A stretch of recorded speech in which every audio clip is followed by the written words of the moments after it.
রবি, sir. তুমি ওখানে দাঁড়াও তো যেখানে বিনা দাঁড়িয়েছিল।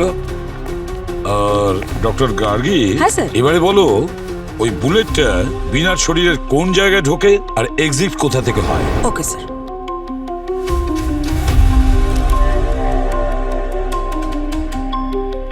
স্যার, এটা বুলেটের এন্ট্রি পয়েন্ট ছিল।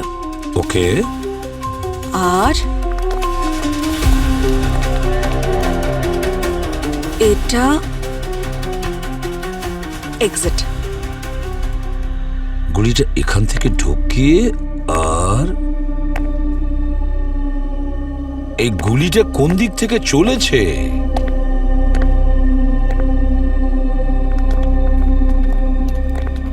ওহো, তাহলে গুলিটা ওই গ্লাস ফুটো করে ভেতরে আসে আর তারপর মিনার শরীর ভেদ করে ট্রেনের দেওয়াল ফুটো করে বাইরে চলে যায়। স্যার, তার মানে খুনি ট্রেনের বাইরে থেকে গুলি করেছিল। কিন্তু স্যার, এটা কিভাবে পসিবল? কেউ কিভাবে রানিং ট্রেনের বাইরে থেকে মিনার উপর টার্গেট করতে পারে? অবনী, সেটা তো আমরা নিশ্চয়ই খুঁজে বের করব। পঙ্কজ স্যার। গাড়িটা সেই জায়গায় নিয়ে যাও যেখানে মিনাকে গুলি করা হয়েছিল। Yes sir.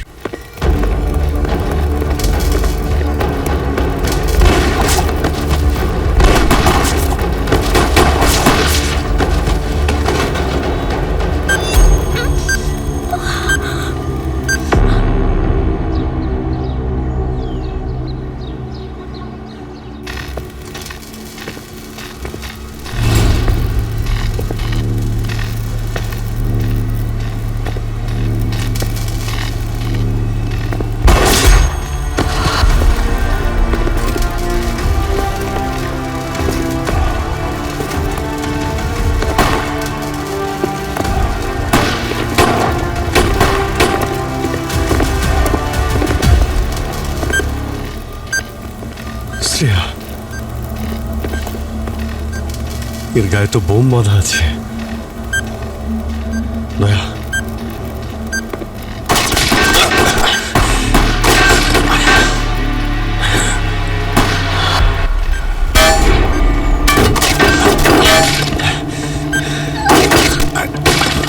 এ আবার কে? কোথা থেকে গুলি চালাচ্ছে? আমার গুলি শেষ হয়ে গেছে। গুলি তো আমার কাছেও নেই। অভিজিৎ, লুকিয়ে আছো কেন? সামনে এসো। আরে, তোমার মেয়ে তো শ্বশুর বাড়ি যাচ্ছে, তো শেষবার আশীর্বাদও দেবে না নাকি? হ্যাঁ? অভিজিৎ, আমি যেভাবেই হোক শ্রেয়ার কাছে পৌঁছানোর চেষ্টা করছি। তুমি এখানেই থাকো। না দয়া, না। ও তোমাকে উস্কাচ্ছে। একটা ভুল পদক্ষেপে শ্রেয়ার জীবন চলে যেতে পারে। কি হলো অভিজিৎ? একজন সিআইডি অফিসার হয়ে নিজের মেয়েকে বাঁচাবে না? ছি, যদি নিজের মেয়ের মৃত্যুই দেখতে চাও তো এই নাও। দাঁড়াও! আমার মেয়েকে ছেড়ে দাও। আমি আসছি। না অভিজিৎ, ও ও তোমাকে প্রাণে মেরে ফেলবে। কি করছো ভাই?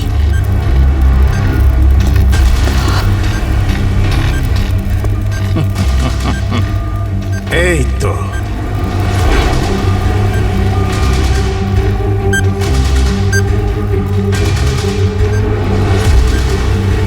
অভিজিৎ, হাঁটু মুড়ে বসো।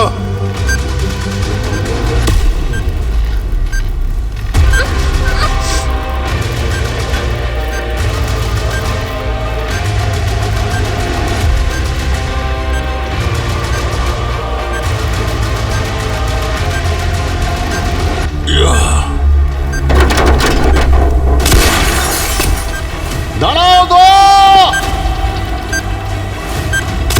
না তো, দাঁড়াও!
পরবর্তী স্টেশন অহিংসা মার্গ, দরজা বাঁ দিকে খুলবে।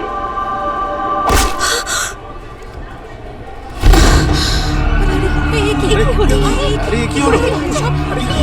জল নিয়েছে? জল নিয়ে এসো। আরে তো মারা গেছে। চলো চলো বেরো এখান থেকে, চলো। চলো এখান থেকে। চলে গেছে মনে হচ্ছে। চলো এখান থেকে। আচ্ছা, এখানে যখন এই ঘটনাটা ঘটে তখন তাও কিরকম লোকজন ছিল কিছু দেখেছো? আচ্ছা গুলি চলে চলে জানো? এই স্টেশনে ঢোকার পরেই কি হয়েছে নাকি এটা আগে থেকেই হয়েছে? সিআইডিএস ছিল। ওকে, মানে স্টেশনে ঢোকার আগেই হয়েছে। ঠিক আছে। আরে আমি তো মেয়েটাকে চোখের সামনে পড়ে যেতে দেখলাম। কি মনে হয় এসএপি স্যার আসবেন? জানি না।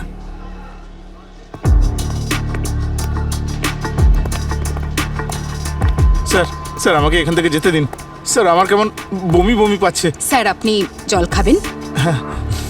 স্যার আপনি একদম ভয় পাবেন না, আমি আপনাকে হেল্প করব। আমি অবনী, সিআইডি অফিসার। আপনি যা যা দেখেছেন আমাদের বলে দিন, তারপরে না হয় বাড়ি চলে যাবেন।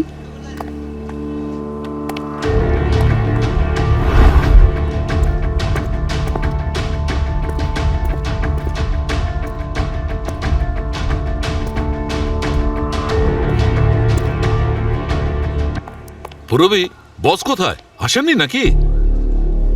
স্যার আমি তো ইনফর্ম করেছিলাম। গুড। ইনফর্ম যখন করেছো তখন তো আসবেনি। চলো ডাক্তার হিসেবে আমার কাজটা তো শুরু করি, না তো এসে জিজ্ঞেস করবে এই সালুকে লাস্ট কিছু বললো নাকি। ট্রেনিং এর সময় তো শুনেছিলাম এসিপি স্যার নিজের কাজের টাইম নিয়ে খুব পাংচুয়াল। আরে সেটাই তো, 1 মাস হয়ে গেছে, এখনো অফিস জয়েন করেনি। আজ তো ওনার আসা উচিত। ক্রাইম সিনে লাশ পড়ে আছে। রাজ, যার ওপর তুমি ডাউট করছো ওনার নাম এসিপি প্রদ্যুমন। উনি যখন ক্রাইম সিনে আসেন না তখন মরাও কথা বলে।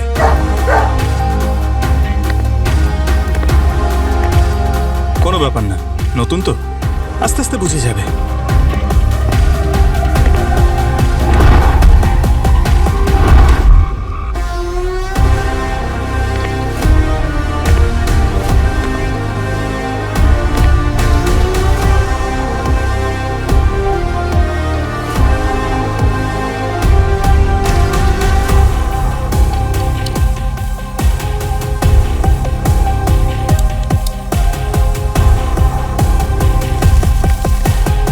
হ্যাঁ সালুকে, ম্যাডাম কিছু বললেন? দেখলে এখন তুমি এসে গেছো তো, এবার বলবে। স্যার ওনার নাম মীনা কুমারী, এডি কলেজের কেমিস্ট্রির প্রফেসর ছিলেন, ঘাটকোপারের গুলমোহর সোসাইটিতে থাকতেন, ফ্ল্যাট নাম্বার 303, তাও একা। দেখলে আমি বলেছিলাম না, তুমি এসে গেছো তো, এবার ফাটাফাট বলছে। তারপর বলো। তারপরের কথা হলো বস, এর মৃত্যুটা গুলি লাগার কারণে হয়েছে। গুলি লাগার কারণে? রানিং ট্রেনে গুলি? স্যার এই আঘাতটা দেখছেন আপনি?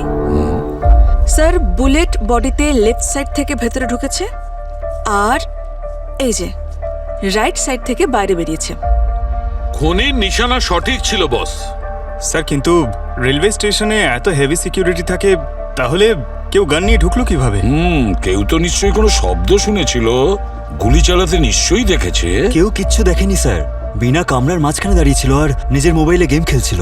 হঠাৎ করে যখন ও পড়ে যায় আশেপাশে কেউই কিছু বুঝতে পারছিল না। যখন রক্ত বেরোতে শুরু করলো তখনই চাঞ্চল্যের সৃষ্টি হলো আর দরজাটা খুলতেই সবাই পালিয়ে গেল। এটাও হতে পারে খুনি সেই সুযোগে পালিয়ে যায়। বস এই দেখো একটা কাজের সূত্র পাওয়া গেছে। কি?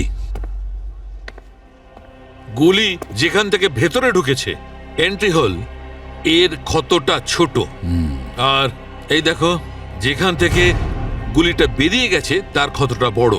খুব তোলপাড় করেছে বডির ভেতরে ঢুকে, গুলিটা বডির ভেতরে খুব ঘুরেছে। মানে কেউ high calibre rifle. Right.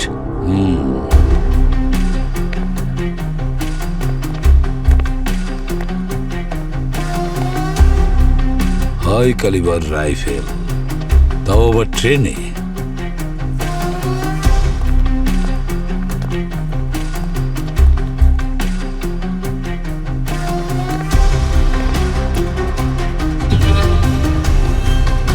CCTV footage চেয়ে পাঠিয়েছো? হ্যাঁ স্যার, বলেছি নিয়ে আসবে। স্যার এই নিন স্যার, এই পেন ড্রাইভে এই বগির সমস্ত সিসিটিভি ফুটেজ আছে। Thank you. Welcome sir.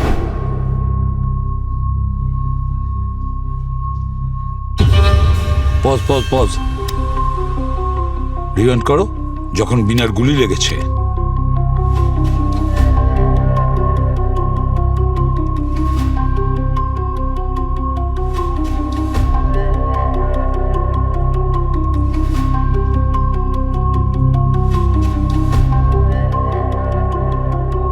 এদের মধ্যে তো কাউকে মনে হচ্ছে না যে কেউ গুলি চালাতে পারে। হ্যাঁ স্যার, না কোনো গান আছে আর না অন্য কোনো ওয়েপন। পঙ্কজ, বিনার গুলি লাগার এক্সাক্ট টাইমটা দেখো। রবি, স্যার তুমি ওখানে দাঁড়াও তো যেখানে বিনা দাঁড়িয়েছিল। আর ডক্টর গার্গী, হ্যাঁ, স্যার। এবারে বলো ওই বুলেটটা বিনার শরীরের কোন জায়গায় ঢোকে আর এক্সিট কোথা থেকে হয়। Okay sir.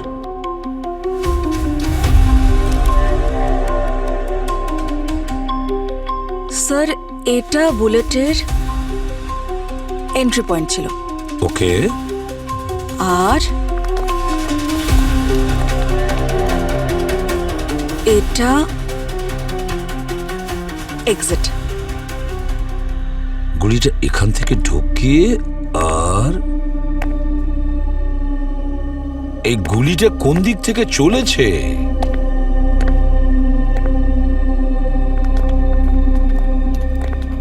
ওহো, তাহলে গুলিটা ওই গ্লাস ফুটো করে ভেতরে আসে আর তারপর মিনার শরীর ভেদ করে ট্রেনের দেওয়াল ফুটো করে বাইরে চলে যায়।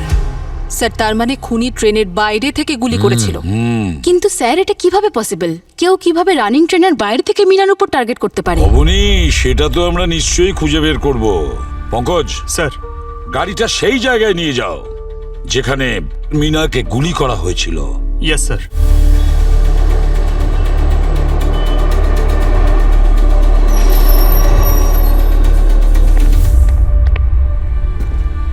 পঙ্কজ স্যার, তুমি লেজার লাইট দিয়ে বুলেটের গতিপথ চেক করো।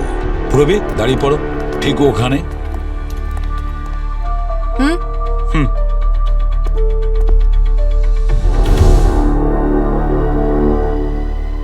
ইয়েস, ওই বুলেট ওই বিল্ডিং থেকে চালানো হয়েছিল।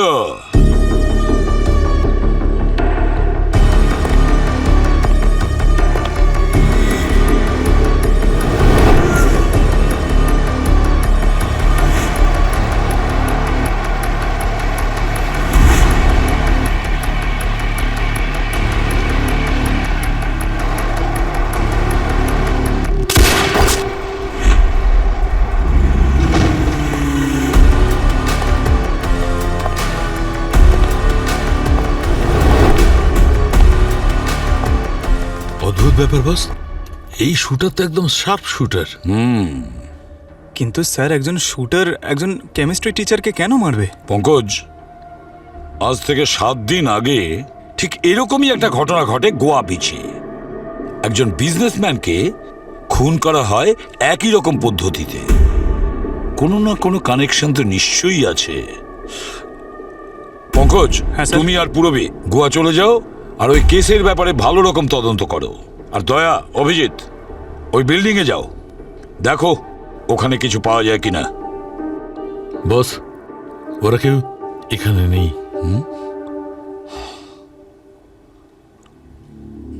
সালুকে বার্ধক্য তোমার এসেছে আর মাথা আমার খারাপ হচ্ছে। অবনী, স্যার। রাজ, ইয়েস স্যার। ওই বিল্ডিং এ যাও আর দেখো কিছু পাওয়া যায় কিনা।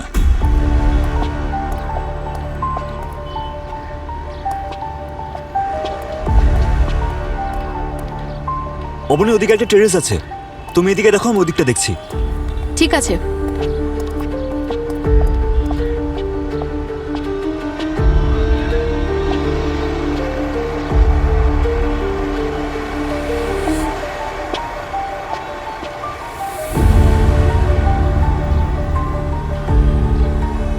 রাজ, এখান থেকে রেলওয়ে ট্র্যাক পরিষ্কার দেখা যাচ্ছে।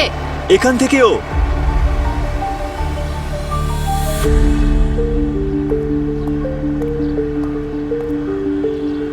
অবনী, এদিকে এসো।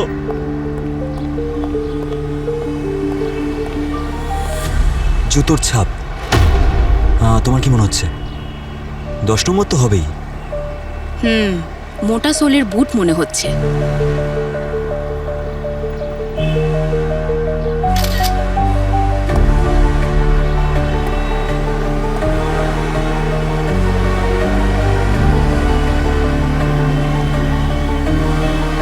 গুলি এখান থেকে চালানো হয়েছে। আজকে বেশ অদ্ভুত ঘটনা ঘটলো, বলো। এসিপি স্যার আমাদের দুজনকে অভিজিৎ আর দয়া বলে ডাকলেন। এত বছর ধরে এসিপি স্যার ওনাদের সাথে কাজ করছেন, ওনাদের ভোলা তো সম্ভব নয়, তাই না? বলতে পারো এসিপি স্যারের জয় আর বীরু, অভিজিৎ আর দয়া।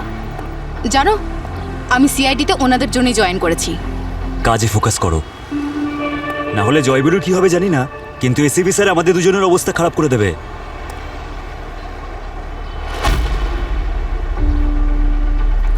রাজ, এই দেখো, গান পাউডার। তার মানে শুটার এখান থেকে গুলি চালিয়েছে। সিসিটিভি চেক করা যাক, কোনো না কোনো ক্যামেরা নিশ্চয়ই ধরা পড়বে। এইবার হচ্ছে ফিল গোয়া। পুরবি, আরে আমার দিকে তাকাও, কমপ্লিমেন্ট দাও। আমাকে দেখে মনে হচ্ছে না একেবারে টম ক্রুজ বিচে ডাবের জল খাচ্ছি গোয়াতে? গোয়া ফিল। পঙ্কজ, আমরা এখানে কাজ করতে এসেছি, পার্টি না। যে পার্টি করতে এসেছিল সে মরে গেছে, ওকে? পুরবি, আমরা এভাবে আর কতদিন বাঁচবো বলো তো?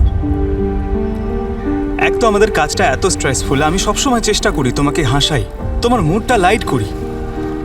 দয়া স্যার, অভিজিৎ স্যারের মতো তোমার মুখ থেকেও হাসিটা চলে গেছে। আমার হাসি আর তোমার হাসি না? পঙ্কজ, আমি ওই ঘটনাটা ভুলতে পারি না, আর এটাও জানি যে তুমিও কোনোদিন ভুলতে পারবে না। ওটা দুর্ঘটনা ছিল না পুরবি, বিধ্বংস ছিল, যা সবটা শেষ করে দিল।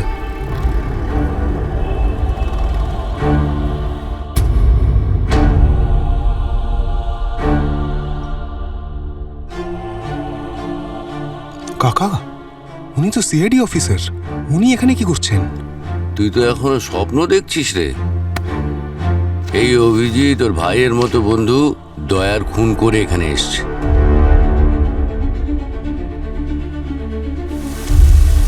দয়া, তোমাকে আমি বারণ করেছিলাম না শ্রেয়াকে আমি ঠিক বাঁচাবো, কিন্তু তোমার জন্যই মারা গেছে ও। অভিজিৎ!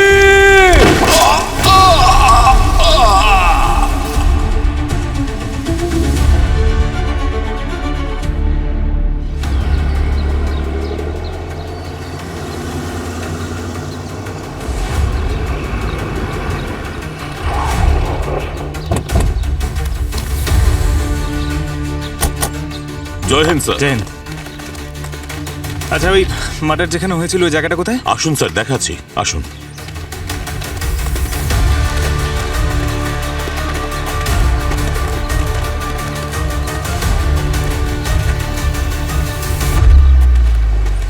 আচ্ছা ওই জায়গাটার কত দূরে? আরে এই সামনে, প্রায় পৌঁছে গেছি স্যার। এই হলো লোকেশন। এখানেই সেই রাতে পার্টি হয়েছিল, আর এখানেই রোহিতকে গুলি করা হয়েছিল। আচ্ছা, এই পার্টিতে যারা ছিল তারা কি বলছে? মিউজিক লাউড ছিল আর সবাই নেশায় বুঁদ ছিল, সেই জন্য কেউ কিছুই জানে না যে গুলি কখন আর কে করেছে। আশেপাশে কোনো সিসিটিভি ক্যামেরা ছিল? কোনো ফুটেজ পেয়েছেন আপনি? আগে না স্যার, কোনো সিসিটিভি ফুটেজই আমরা খুঁজে পাইনি, কিন্তু একটা ভিডিও রেকর্ডিং পাওয়া গেছে যেটা ফোনে করা হয়েছিল। ওই ফুটেজটা আমাদের চাই। স্যার, এই ফুটেজটা সেখানকার যেখানে রোহিতকে খুন করা হয়েছিল, আর ওই গুলি লাগার ভিডিওটাও আপনাকে সেন্ড করেছি।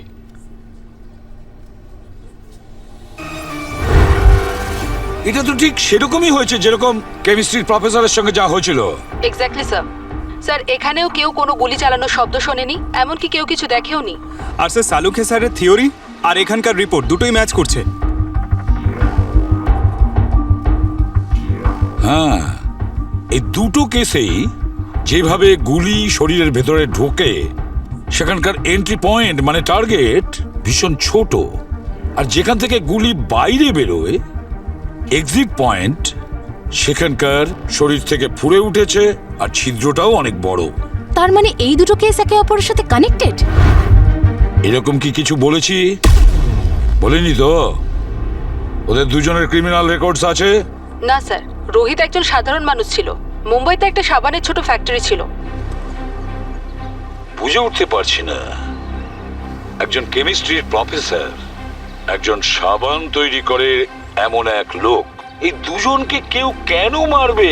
কিছু না কিছু গোলমাল তো নিশ্চয়ই আছে।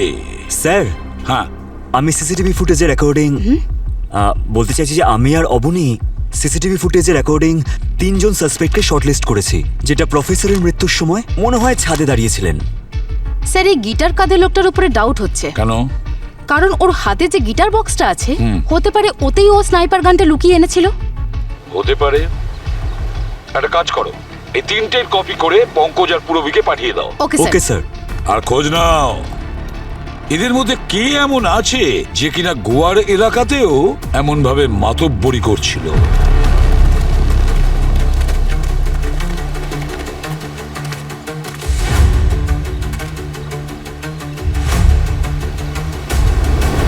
পঙ্কজ, ওখানে গিয়ে দেখা যাক। 1 মিনিট।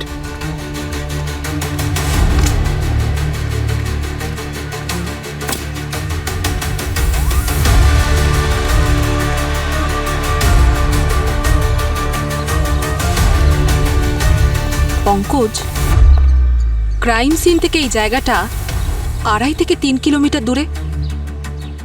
স্নাইপার এখান থেকে গুলি করেছিল।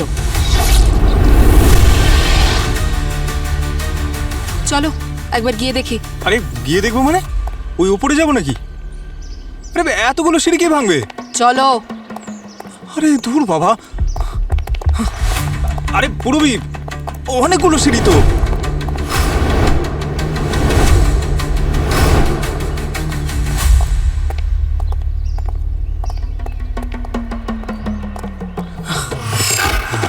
আরে কি হলো পঙ্কজ? এটা একদম ঠিক হলো না। এসিপি স্যারকে আমি কমপ্লেন করব। এগোতে গিয়ে আমার ওজন কমে গেছে। এর উত্তর কে দেবে? ওই রাজ। ও বিউরোতে বসে রয়েছে আর ও সিনিয়র এখানে সিঁড়ি ভাঙছে। 1 মিনিট, আমি সিনিয়র তো? আরে আরে আরে আমি ওর সিনিয়র তো, বলো উত্তর দাও না। এত বছর ধরে আমরা একসঙ্গে কাজ করছি। আরে চলো।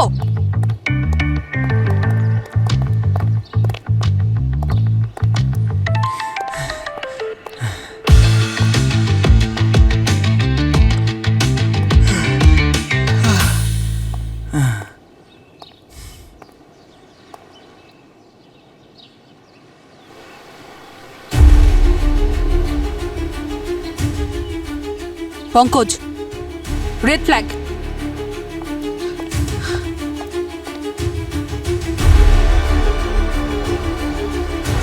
বিঙ্গো। এখানে তো এর থেকে উঁচু কোনো বিল্ডিংও নেই যেখান থেকে বিচটা ক্লিয়ারলি দেখা যাবে।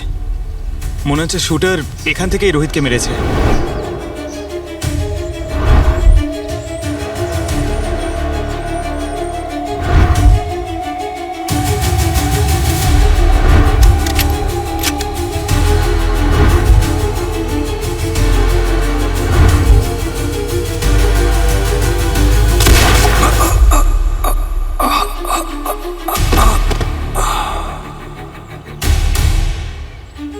বেশ চালাক শুটার তো। পঙ্কজ, অপরাধী যতই চালাক হোক না কেন, নিজের অপরাধের কোনো না কোনো চিহ্ন তো রেখে যাবেই। দেখা যাক।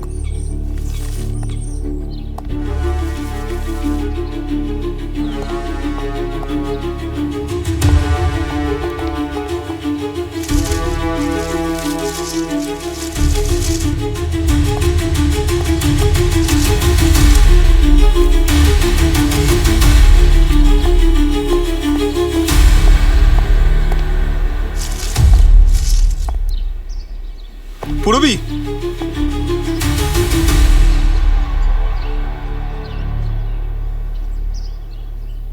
এইবার এই বুলেট কেসটাই আমাদের খুনির কাছে নিয়ে যাবে।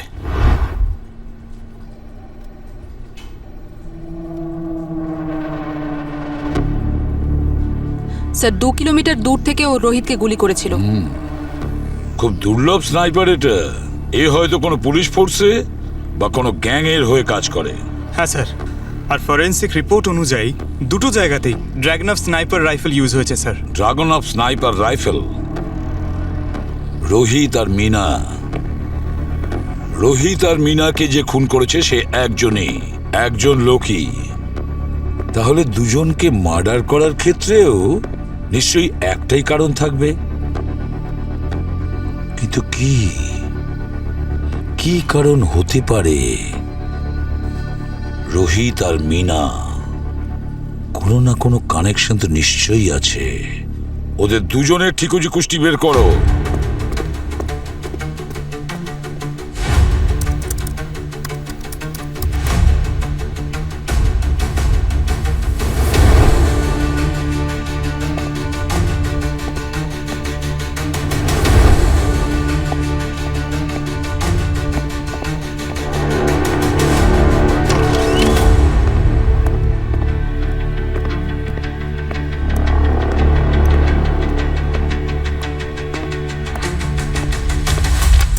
মিনা আর রোহিতের ব্যাপারে কিছু জানা গেছে? না স্যার, কল রেকর্ডে কিছুই কমন নেই। আচ্ছা, পুরবি কোনো কানেকশন পাওয়া গেছে? হ্যাঁ স্যার, মিনার ব্যাংক স্টেটমেন্ট থেকে জানা গেছে যে ওর ক্রেডিট কার্ডে অনেক বড় অ্যামাউন্ট পেন্ডিং আছে, আর অনেক লোনও নিয়েছিল ও। আর ওই সাবানের ফ্যাক্টরির রোহিত ব্যবসা বাড়ানোর জন্য ঋণে জর্জরিত। তার মানে দুজনেরই টাকার দরকার ছিল। কিন্তু এটা কাকতালীয় হতে পারে। ভীষণই নর্মাল লাইফ কাটাচ্ছিল ওরা দুজন। আমি ওর প্রতিবেশী আর পরিবারের লোকজনের সাথে কথা বলেছি, কিন্তু ওদের মধ্যে কোনো কমন কানেকশন নেই। ওদের সোশ্যাল মিডিয়াও চেক করেছি, কিন্তু স্যার ওকে তো ছাড়ুন, ওদের কোনো কমন ফ্রেন্ডও লিস্টে নেই। ও, একটাই জিনিস কমন স্যার।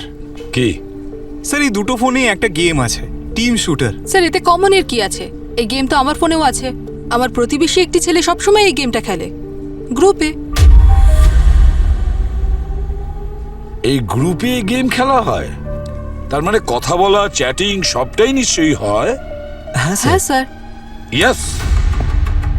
ইয়েস, এটাই হলো কমন কানেকশন বিনা রোহিতের মাঝখানে। এই মোবাইল গেম টিম শুটার, এই গেমের কারণে এরা দুজনে কারোর সাথে তো নিশ্চয়ই কথা বলতো, কিন্তু কার সাথে? এই গেম মেকার কোম্পানিতে এক্ষুনি গিয়ে খোঁজ নাও যে বিনা আর রোহিত কার সাথে কথা বলতো গেম চলাকালীন। কার সাথে কথা বলতো? স্যার ফোনের লোকেশন তো দেখাচ্ছে এটা একটা গ্যারাজ। স্যার, হ্যাঁ, যে নাম্বার থেকে এই গেমিং অ্যাকাউন্ট বানানো হয়েছে তার ওনার তো 3 মাস আগে মারা গেছেন। আচ্ছা স্যার, এই নাম্বারটা অ্যাক্টিভ কিভাবে? এটার একটাই কারণ হতে পারে পঙ্কজ, যার কাছে এই ফোন আছে সে ফলস আইডেন্টিটি দিয়ে সিম কেনে। ওর নাম্বারটা ট্র্যাক করে যাও পুরবি। পঙ্কজ তাড়াতাড়ি চলো, খুনি যেন আমাদের হাত ছাড়া না হয়।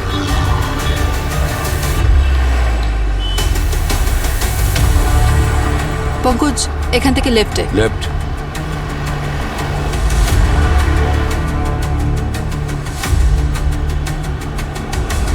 স্যার, স্যার এখানেই।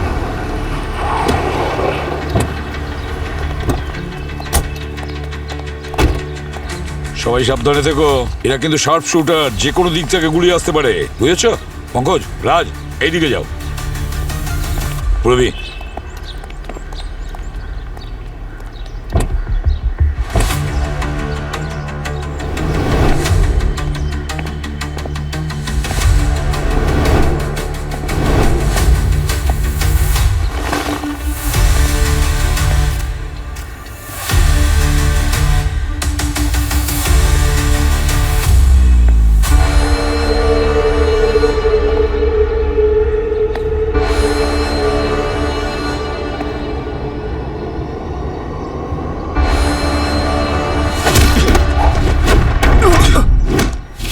বুঝলে, হতে পারে বয়স একটু বেড়েছে, কিন্তু আছি সেই মানুষটাই, তুলবো তুফান।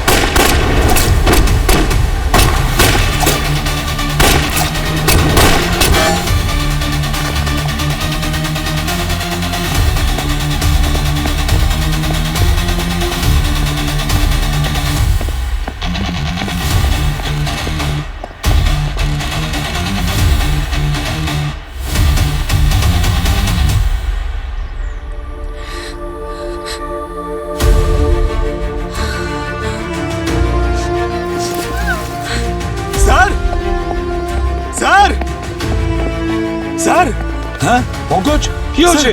Sir, sir, Abhijit sir, Abhijit? Abhijit স্যারের মেয়ে শ্রেয়া স্যার। শ্রেয়া? কি শ্রেয়ার কি হয়েছে? স্যার, শ্রেয়া বেঁচে আছে স্যার। শ্রেয়া বেঁচে আছে? এটা এটা কিভাবে হতে পারে পঙ্কজ? স্যার, আমি মিথ্যে বলছি না, আমি নিজের চোখে দেখলাম এক্ষুনি। ওই রুমটাতে বন্ধ, আসুন স্যার।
শ্রেয়া?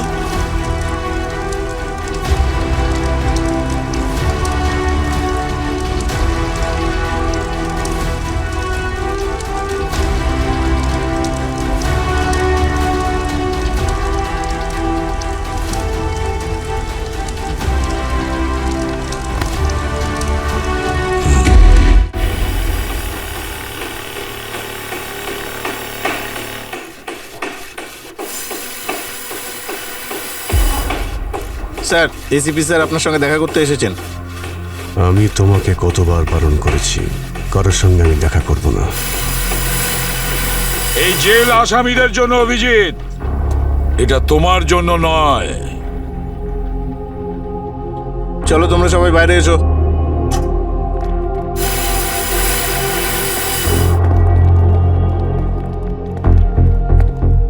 রিটায়ারমেন্ট নিয়ে নিন স্যার, আপনার স্মৃতিশক্তি দুর্বল হয়ে গেছে।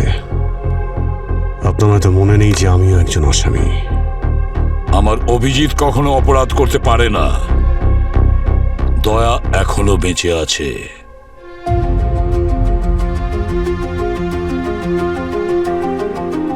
আপনি মিথ্যে বলছেন স্যার।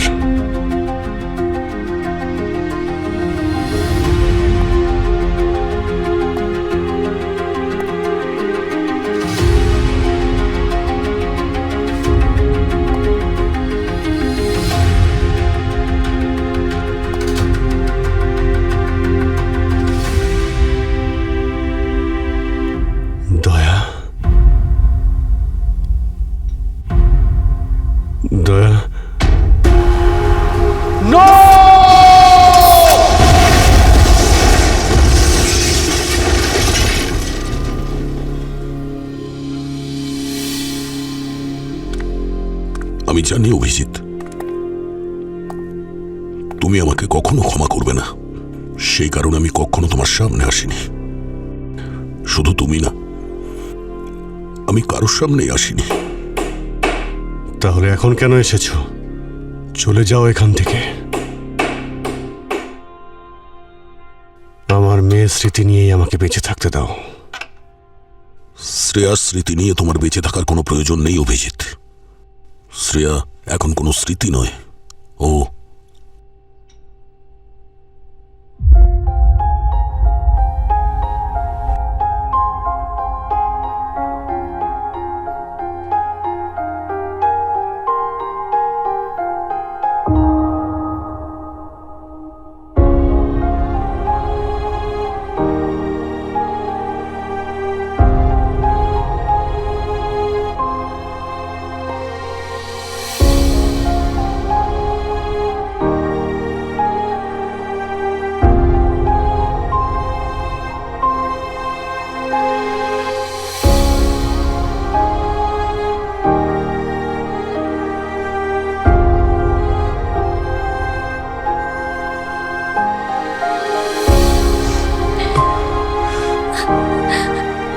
আমার সোনা, তুই বেঁচে আছিস, কিন্তু আমি ওখানে দেখেছিলাম তুই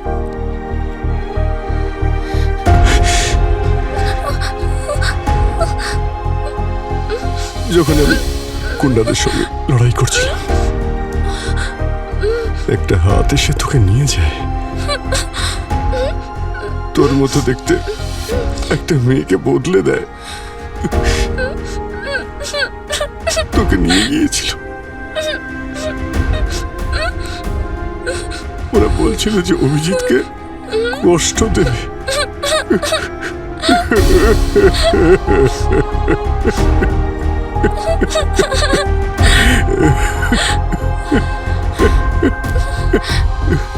আমার মা,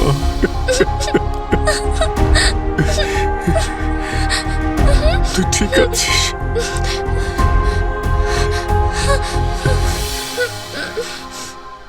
দয়া আঙ্কেল তোকে বাঁচিয়েছে।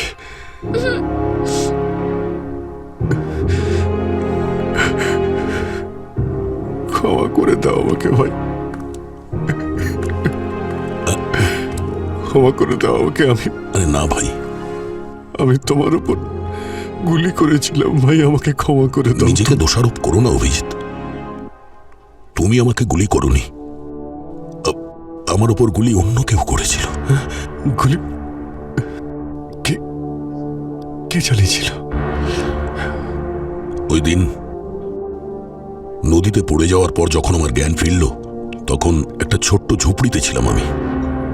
কিছু আদিবাসী ছিল যারা আমার প্রাণ বাঁচিয়েছে, আর আমার কাঁধে যে গুলিটা লেগেছিল, সেই গুলিটা বার করার পর আমি ভালো করে দেখেছিলাম ওই গুলিটা তোমার পিস্তল থেকে করা হয়নি, কোনো স্নাইপার গান থেকে করা হয়েছিল। স্নাইপার গান? হ্যাঁ অভিজিৎ, আমরা এখন দুটো কেস ইনভেস্টিগেশন করছি, সেখানেও কেউ স্নাইপার রাইফেল ব্যবহার করেছে। বিনা আর রোহিত, আমি জানি স্যার, ওই দুজনকে যে মেরেছে আর শ্রেয়াকে যে কিডন্যাপ করেছে সে একই লোক। তাই আমি সুস্থ হয়ে যাওয়ার পরে ওর খোঁজ করতে বেরিয়েছিলাম, আর তখনই শ্রেয়াকে পেলাম আমি। শ্রেয়া আমাকে দেখে খুব এক্সাইটেড হয়ে গেছিল। অভিজিৎ, ওই বোম ব্লাস্টে মারা যাওয়া মেয়েটা শ্রেয়া ছিল না, অনেক বড় প্ল্যান ছিল ওটা। তুমি যেন তোমার মেয়ের দুঃখে সারা জীবন কাঁদতে থাকো, এটাই চেয়েছিল। কে করেছে? কে আছে এর পিছনে? এখনো পর্যন্ত তো খুঁজে পাইনি, আর শ্রেয়া ওর মুখটা ঠিক মতো দেখতে পাইনি, শুধু দুটো চোখ দেখেছে, একটা সবুজ আর একটা নীল। সে যেই হোক না কেন, তাকে আমি খুঁজে বের করব, আর এমন অবস্থা করব যে ও মৃত্যুর জন্য ভিক্ষে চাইবে।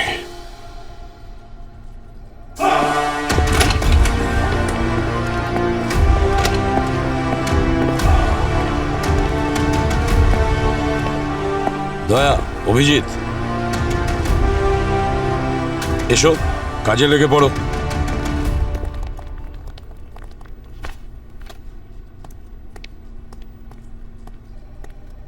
কি বলো? স্যার, আমি সব রেকর্ডস চেক করেছি। শুধু একজনই ক্রিমিনাল আছে যার দুটো চোখের কালার আলাদা আলাদা। ও, রমেন। স্যার, পুলিশের ট্রেনিং এর সময় ওকে রিজেক্ট করা হয়েছিল। পুলিশ, আর্মি, ইন্টেলিজেন্স ব্যুরো ও সব জায়গায় চেষ্টা করেছিল, কিন্তু ফেল করেছে। সেই জন্য হতাশ হয়ে ও পুলিশ ফাংশনে গিয়ে একজন অফিসারকেই গুলি করে। স্যার, ওর যদি পুলিশের উপর কোনো ক্ষোভ থাকে তাহলে সাধারণ লোককে কেন মারছে? ওই কেমিস্ট্রির প্রফেসর আর ওই সাবান ফ্যাক্টরির মালিককে কেন মারতে গেল? কি কানেকশন থাকতে পারে? কানেকশন আছে স্যার। কার শেডে যেদিন দয়া স্যার শ্রেয়াকে বাঁচিয়েছিলেন সেখানে ব্লাস্ট থেকে আমরা সাবান আর কেমিক্যালের ট্রেসেস পেয়েছি। আর সাবানের ফ্যাক্টরি চালাতো এই রোহিত। এর মানে হলো যে এই রমেন কেমিস্ট্রি প্রফেসর বিনার কাছ থেকে বোম বানানো শিখেছিল আর রোহিতের কাছ থেকে কেনে সাবানের কেমিক্যাল। এই রমেনের প্রতিশোধ নেওয়া সম্পূর্ণ হয়নি অভিজিৎ। যার ওই সবুজ নীল চোখ আছে সে নিজের প্রতিশোধ নেওয়ার জন্য সব সীমা অতিক্রম করতে পারে। ওর সমস্ত সীমা অতিক্রম করার আগেই ওকে ধরে ফেলো।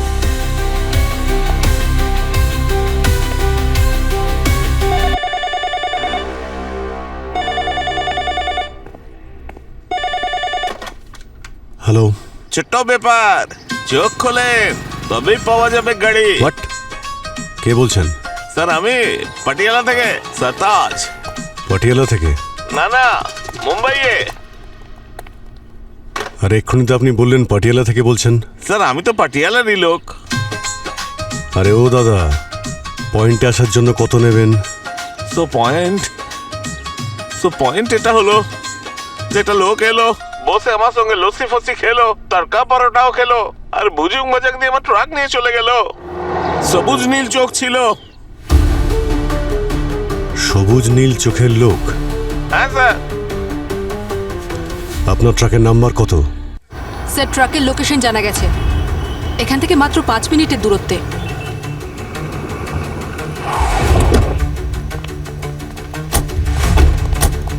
হ্যাঁ, ট্রাক তো ওটাই।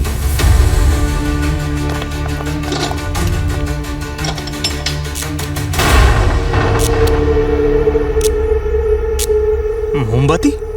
এ কেমন মজা? চলো গিয়ে দেখি।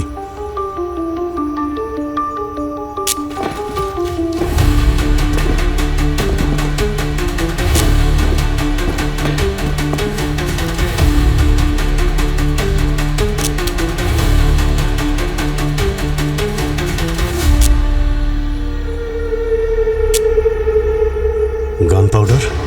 হ্যাঁ, এতে বোম আছে দয়া।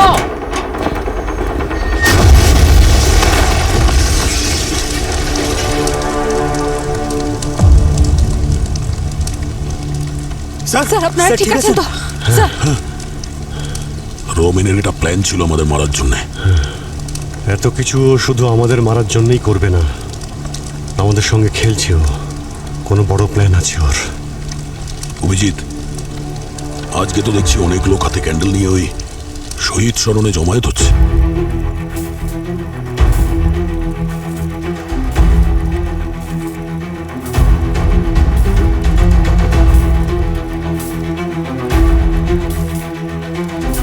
মাই গড, তার মানে ওই মোমবাতিগুলোর মধ্যেও বোম আছে। স্যার, এসিপি স্যার তো ওখানেই গেছেন চিফ গেস্ট হয়ে, তাও অবনীর সাথে। আজ আমরা তাদের সম্মান জানানোর জন্য এখানে জমায়েত হয়েছি, যাদের না আছে নাম, না আছে পরিচয়। কোনো নিউজ পেপারে এদেরকে দেখা যায়নি, এমনকি সোশ্যাল মিডিয়াতেও নয়।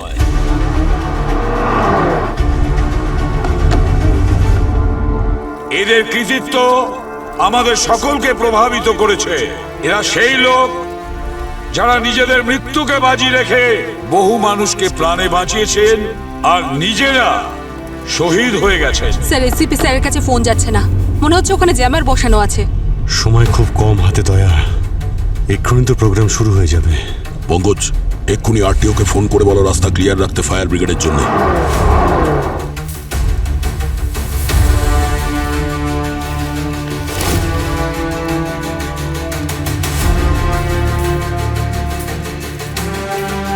আপনাদের সকলের কাছে আমার অনুরোধ যে আপনাদের মোমবাতির শিখায় ওই প্রতিমার শোভা বাড়ান।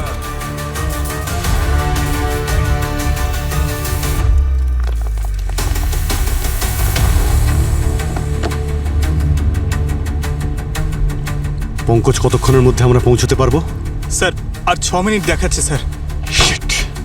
স্যার ওরা হয়তো জানেও না যে মোমবাতির মধ্যে বম আছে।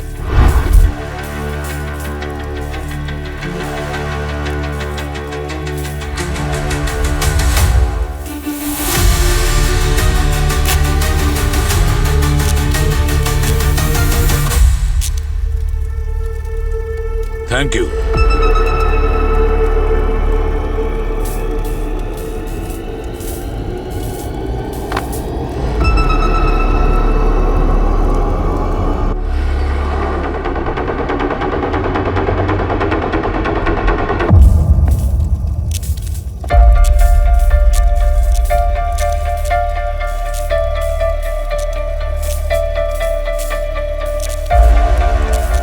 মোমবাতিগুলো চিরচির করছে কেন?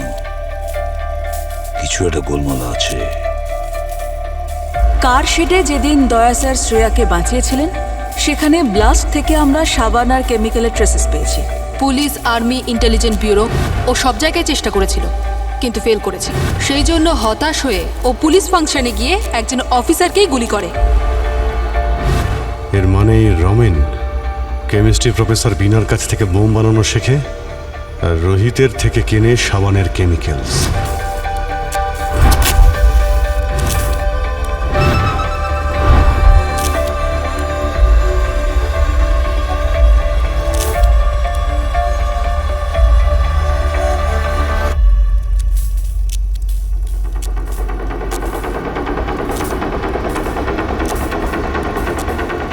মাই গড!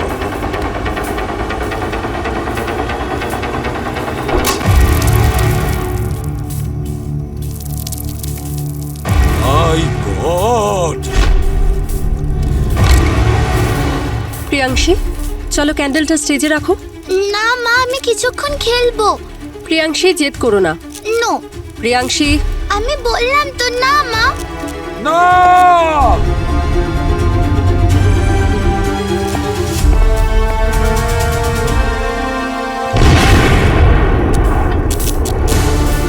অমনি, মোমবাতিতে বোম আছে!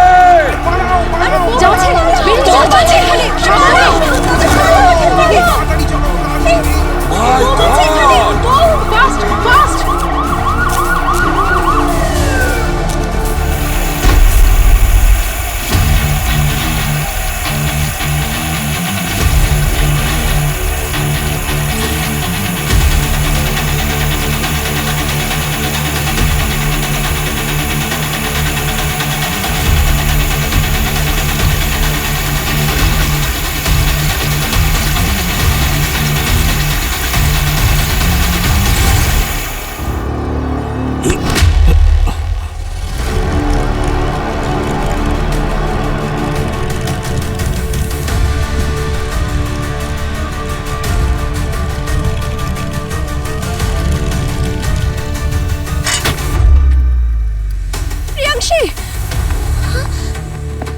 স্যার, আপনি ঠিক আছেন? আমি ঠিক আছি sir. Thank you sir, thank you. যখন তুমি এম করা শিখছিলে না, তখন থেকেই দয়া বন্দুক ভাঙা শুরু করে।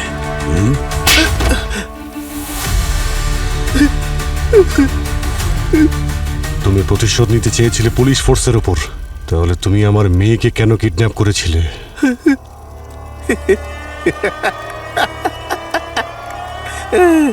কারণ আমি চেয়েছিলাম পরিবারের বদলে পরিবার। শুনে কেমন লেগেছিল তোমার যখন জেনেছিলে তোমার মেয়ে মারা গেছে?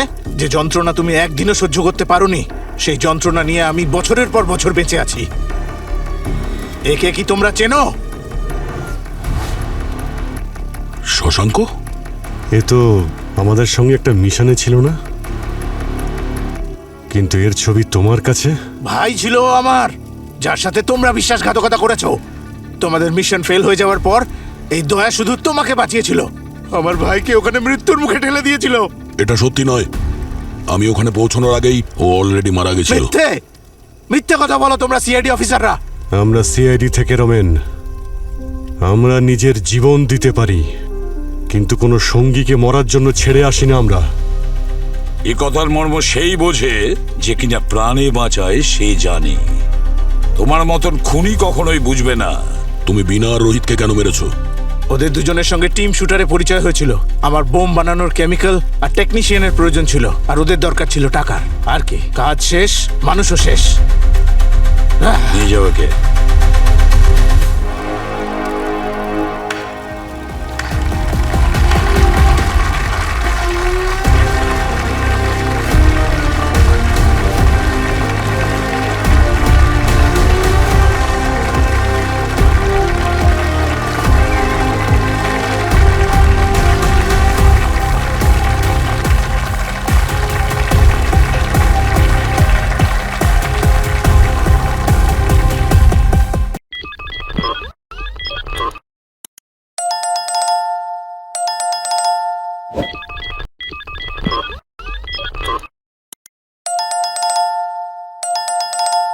you